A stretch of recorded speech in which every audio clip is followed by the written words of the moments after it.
Good morning, Gary Griffith. How are you? All right, fine, thank you. Good morning. Good. Rise and Good shine, morning. the early Good bird. morning, Mr. Griffith. Of Good course, morning, good morning. Gary. Morning. Well, congratulations on your party's proffering of candidates for the upcoming local government elections. It's commendable for a party that was recently formed. First big question: given your unceremonious exit from the UNC when you were Minister of National Security, and your pronouncements about both the UNC and the PNM following your departure from the police commissioner's posting, why now an accommodation with the very same UNC? Well, there's no other choice. This has to be done based on what the country is seeing at this time. We have a country right now that has never been so divided. We have a country that is fearful. And when I speak about fearful, I'm not speaking about being fearful of crime, fearful of intimidation, victimization, being targeted, political manipulation. We have situations where, first time in our history, we have a government that actually is calling an election by force against their will. A government that is spending more time targeting political opponents, not providing the needs of the country. That comes first. That is priority. Nothing, whether past or whether whatever happened in the past, is irrelevant. The country right now is mortified of the fact that they could be the next target based on politics. It has to end. We have a country that is so divided now because of one individual. You can't expect to lead a country when it is you virtually hate half of the country. My intention has always been to serve this country. And if it is, I have to serve this country, I have to make certain actions and do certain things to ensure that I can have the opportunity to do what 89% of the country had asked. They wanted me, remember the same commissioner of police you spoke about, when I was a commissioner, 89% of the country wanted me to remain as commissioner or had no issues. And one individual disregarded it. He had But Why Gary, would you say that publicly. the People's National Movement, or at least the leadership of the PNM, hates the other half of the country? You don't think that's hyperbolic? No, I said one man, not the PNM. There's nothing against the PNM. So it is one individual who wants to lead the country, but he hates half of the country. And why would you say he hates half of the country? Where do you get that from? Okay, the fact is, if you listen to, you have an announcement for a local government election of candidates. 75% of his speech was to attack and target the UNC and others. 25% of his speech involved having the audacity to question the intelligence, undermine the intelligence of the nation by stating virtually, we fail to provide you all with your basic needs and services in local government, so we are asking you to bring us back so that we can do local government reform. You had 8 years to have done that, 8 years, and then you left 3 books and feel that is going to be your opportunity now to get people, to influence them to vote for you. So the fact is, you've seen it. Every single time this man speaks, it is hate, division, anger, animosity, a man totally out of control. What I intend to do is to unify, build, and let me just quickly add, Paul, there's this concern about this word coalition. Over 80 countries in the world had coalition governments, over 80. 30 plus in Europe alone, over a dozen in Asia, America, Africa, the Americas.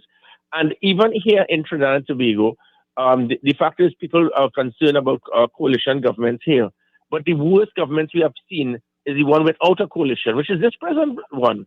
Well, that's a perspective. That's a perspective. But Gary, in this conversation that Paul and I started this morning, started on the issue of politics and the optimism and hope that politicians need to give the population, because so many people, it's difficult, and so many voters are disenchanted with the politicians and the constant negative messaging that we get from back and forth. And your trajectory this morning is along that line, and vis-a-vis the optimism and hope, and that kind of messaging that and even if it's hope and change, that translates better to the electorate. But your conversation this morning is along the old template. How do you move, and when do you shift to optimism and hope, or are you interested in that at all? Well, if you listen to these words, and our one word in this campaign is the word believe. So I agree with you 100%. You're asking me about the reason for me. You see, there's a difference. There's a difference. You asked me the reason why it is we have done this, and now that is something totally different to what you're speaking about. And I agree with you 100%. Just by that word believe, if you recall again, me being back as commissioner of police, the country had no belief or trust in the police service. And when I took that public trust and confidence from 14% to 55%, at the end, by the time I left, almost every child wanted to be a police officer before people discredited the police service. We intend to do the same thing in politics. I assure you, the same way I was able to transform the police service to get young people to say they wanted to be a police officer, you're going to see young people eventually saying that they want to be a politician. And I agree with you. We are going to take away that aspect. And if you listen to the words I speak about, I am going to take away that. We are speaking about united rather than dividing. We are speaking about being productive rather than destructive. We are here trying to build the country. And that is where, again, I speak about the word coalition. So that is exactly what you have said is what I intend to do. Well, I'm glad you mentioned coalition. Going back to the earlier point, I just want some clarity from you, because you had questions about some of the ethical and moral issues in the UNC, in the partnership when you were Minister of National Security. And you were very vocal about the fact that you would maintain your integrity and walk away from what people call a big position, rather than be a part of something unethical or unseemly. Am I incorrect? Correct. Right. And now you're going back into an accommodation with the very same entity that you had those issues with. Are you satisfied that those issues have been resolved? Because it just seems irreconcilable to me if you are not satisfied that the issues that made you take a very commendable stand back then, and you're going back into accommodation with that because you say it is necessary. Exactly, and that is where the hypocrisy, when Keith Rowley, for example, speaks about telling people, do not vote for the UNC because of a Piarco airport situation 23 years ago. And then you very well say, well, let's not vote for the PNM because of what O'Halloran did 30, 40 plus years ago. Yeah, I didn't ask you about Keith Rowley, I asked you about you and your stance. But I'm coming to that, Paul. That is the point I'm trying to state. I'm trying to state that the only way people can develop something and build on something is to be part of something. So if it is that every single time you have a situation where you're not satisfied with what has taken place, well, then every marriage would have ended after about a week, probably. Every person would have left school after the first incident they had with their teacher. Every single person would have ended friendships with an individual. That is not how you build. That is not how you unite. If something may have gone wrong, if there may have been concerns, and that is exactly why I am asking the country to understand and believe in the fact that with Gary Griffith's integrity, I intend to make sure that we have a government that is so unified, that is so has the opportunity for people to say, I trust this government because there are people there that I can and believe that they will do the right thing. And that is the point. Had I not been there, Paul, so let's just say that the integrity you speak about, Gary Griffith, and what the NTA is going to bring, we are not there. What is it for the country? There are 150 to 200,000 people who have that same perspective. They're saying, look, I don't want to be a PNM or UNC till I die. What is going to happen to those 200 people? Are we going to continue to say, well, let's just continue along that line of being straight and stay away from those two because they are the two worst political parties in the world? No. The only way that we can change the country is to be in government or part of government to ensure that the country can be changed, to ensure proper development, productivity, and unification. Is it that you think you have a better chance in a coalition arrangement than running solo as a new party? It is, and I am a realist. My military training is not just to fight wars, it's also to win battles. When anything that I do, I intend to win.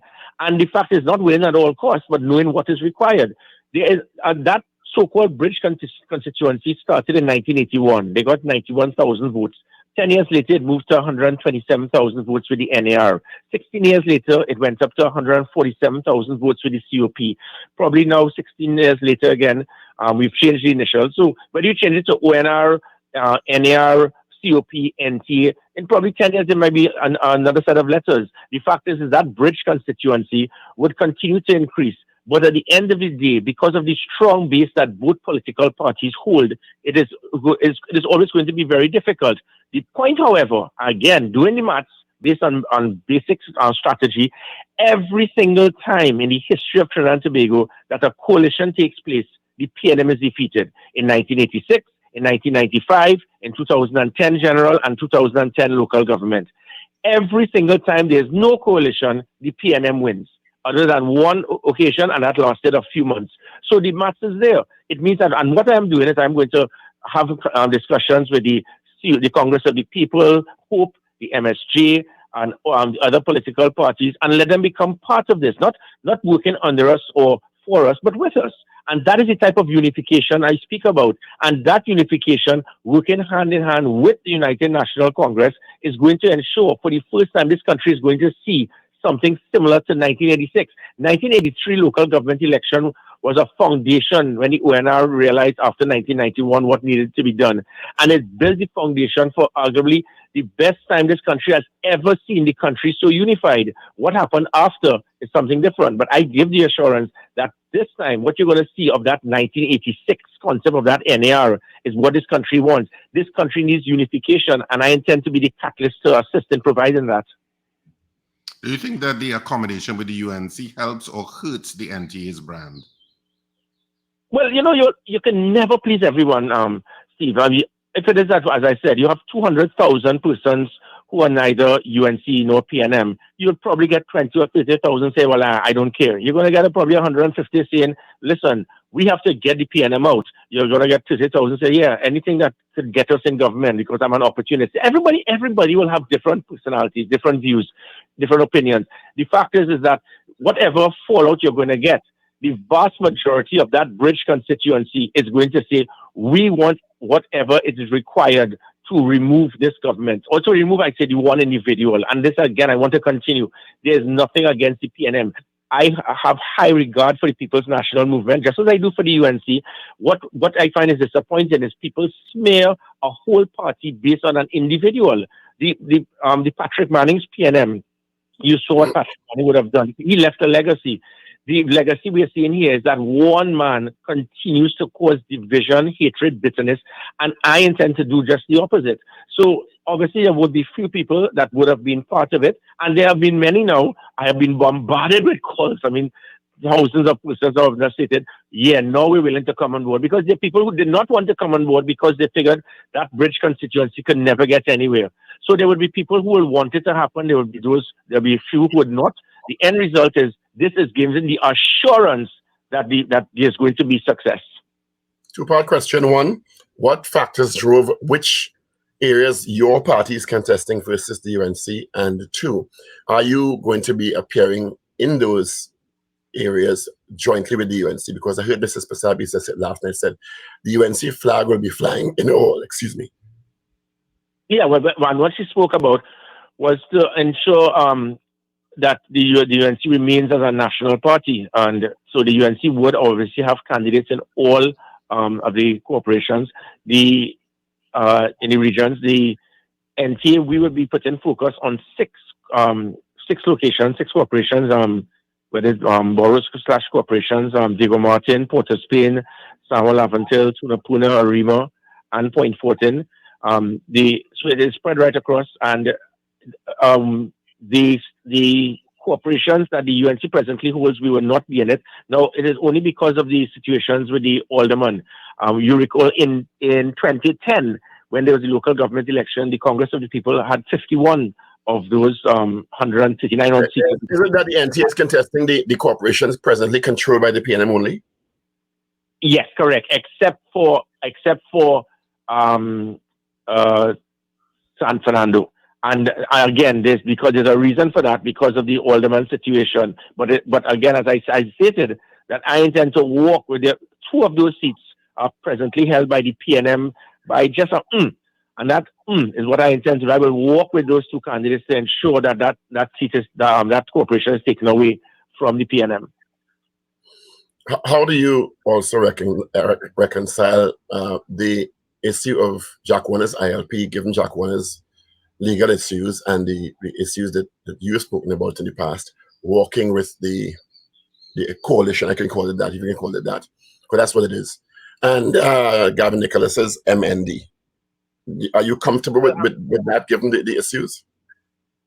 Yeah, well, but as it pertains to Gavin Nicholas, he is actually part of the process in the Diego Martin, especially in the Diego Martin corporation, corporation. But he is actually on the list. He was actually there at the launch of our candidates yesterday. And again, I see no issue. If it is that we put the focus on personalities rather than the bigger picture, that same ILP had I think it was Lupino Bonner. In that the last election, ILP took part in. ILP got about 4,500 votes, the UNC 4,000 votes, and the PNM 9,000 votes. So it shows that there was a strong support for the ILP at the time. And if you're saying the focus shouldn't be put on personalities, that's what you're saying?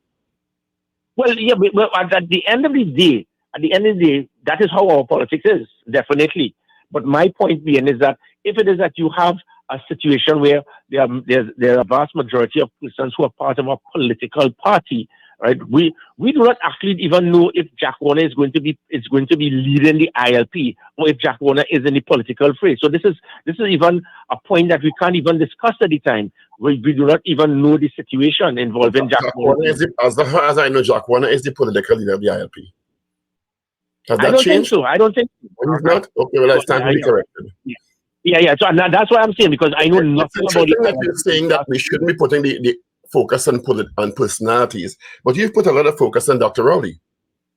Yeah, no, exactly. I know, but what I'm speaking about is if the ILP had 4,500 voters in an area, and there's an individual that people may be concerned about, and he's no longer there. It goes right back to Keith Rowley. It's exactly my point. If Keith Rowley is no longer there, would people continue to be fearful and speak about how terrible the PNM was over the last 8 years? And the answer is no, and that is my point. You can't just continue to pop and point on an individual to smear a whole political party. That's my point. And it is important that we have to look at the substance of all of these parties, which again, people try to trivialize. You might trivialize how small the present Congress of the People is, or HOPE, or any of these parties. But there's a saying that the whole is greater than the sum of the parts. And that is what I intend to do. You assemble these parties together and we become something of such significance. And what it does as well, it does exactly what you're speaking about, Paul. When you have coalition governments, it ensures checks and balances. It makes sure that you avoid dictatorship, hatred, animosity, division, which is what we are seeing right now. The last coalition government in this country. I didn't hear a couple of people. The last coalition government in 2010 ensured checks and balances. Well, again, this goes right back to your own point. You speak about personalities, and that is what I want to give the country the assurance. If there were supposed to be checks and balances, and the hierarchy at the time did not do what was required, and say we speak about the British constituency, which was the Congress of the People, people are fully aware of Gary Griffith's integrity, Gary Griffith's intention, and that is why I am giving the country that assurance, because it's just like saying, Paul, people saying, look, I do not want to vote in a coalition government because it collapsed last time. Well, then if that is the case, you say, well, I'm not going to vote for UNC again because what happened in 2000, or based on PNM, based on what Keith Rowley has presently done. You can't do it. This goes back to the personality you just spoke about. That is why I can give the country the assurance that with me being there, you would have seen when a prime minister wants to tell me to arrest political opponents, and I'm saying I'm not doing it. That is integrity. So I don't need a work in local parlance. I don't need a job. I intend to ensure and provide the country with what it needs. And by me being there, I can give you the assurance that the country will have that comfort to know that the hierarchy of a government is there, and we can feel trusted to know that we are being properly represented. And that is this the first step toward how the NTA performs with a view to an accommodation continuing to 2025? Oh, definitely. As much as I can say, this is the mother of all local government elections. The reason being is that it is the first time in our history that a government is being forced to call a national election against their will. It obviously is a precursor towards the general election. And that is why I mentioned I did my homework. I looked at what happened in the 1983 local government election and saw that laid the foundation towards the dialogue, the respect, the mutual understanding towards the overwhelming success in 1986. And that is the same thing that we intend to do now, using this as a foundation, as a template. So it's not to say that there's a coalition per se at this time. There's probably, if you want to call it a strategic alliance or strategic accommodation, but whatever you call it, it means that there's a degree of communication, a degree of understanding. And that is what this country needs, Paul. When we have a situation that our biggest concern in this country is the fact that we are the highest amount of murders ever, and the country is more fearful now in crime than anything else. And two political leaders talk to our prime minister and say, we are willing to help you, which is Kamala Prasad-Biswas and myself. And a man will say, I do not care on the situation of crime. I do not care if this man had reduced crime, the highest reduction in 17 years. I do not care that the People's Partnership had the highest reduction in serious crime in 35 years. I do not want to communicate, work, talk with you because you all do not have a party card. That virtually means that I am stating that my personal view overrides what the vast majority of the country wants. And if the country drowns in blood, so be it. That is where we have to have dialogue. We must have dialogue. It goes back to the whole being greater than the sum of the part. If it is that you have that type of mutual understanding, I remember Basio Pandey continued to speak about a national government bringing all political parties together. It may have been something far-fetched, but I understood where he was coming from, and that is what this country needs. We need unification and not that type of division and hatred that we have seen for far too long by politicians. Well, we're out of time, but I want to thank you for also agreeing to take part in our digital debate starting on the 5th of July. I appreciate your consent and willingness to participate in that kind of forum with other political entities. Well, I actually thought you guys called me to thank me and congratulate me for after taking Rhoda Barrett to court for 2 years. I finally won. She conceded and she had to apologize for the comments she made and had to pay costs. I thought it was that. Well, I saw that and I didn't have a information. So what is it about? Tell us, please. Rhoda Barrett made a very dangerous comment. Again, people have a right to make comments publicly. It is your right. But you can't. We have reached a point again because of politicians, regardless of who it is. They wile up people, and sometimes persons who may not know better feel that you can go on Facebook, you can make any comment about anyone, and it is okay. It is not, because people say it is my right. You cannot infringe on the rights of others because you feel it is your right to say and do what you want. So there were comments that she made that were very dangerous, and even to the point where in the court yesterday, she was actually virtually accusing me of a criminal act. So I obviously took her to court, then before we went to court, because she would have been paying a hefty fine had this gone all the way. And it was not about me wanting money. It was about me showing a degree of principle. You cannot make those type of accusations on me, or else I will take you to court. And obviously, they would have conceded. She had to make the apology and pay my costs. And that's what I intend to do. Right now, presently, I have the Prime Minister in court for trying to form an audit without speaking to me, breach of natural justice, and try to go in Parliament, where is the one place that you can lie and make statements without being sued. I have them in court for the FIU being used by the state to monitor the accounts of individuals. I have them in court for intercepting my phone, and I have several other people in court as well. And that I intend to, and I ask the country, understand, it is your right. Do not feel that anyone has a right to cast aspersions and smear your character and discredit you and feel that there's nothing that you can be done.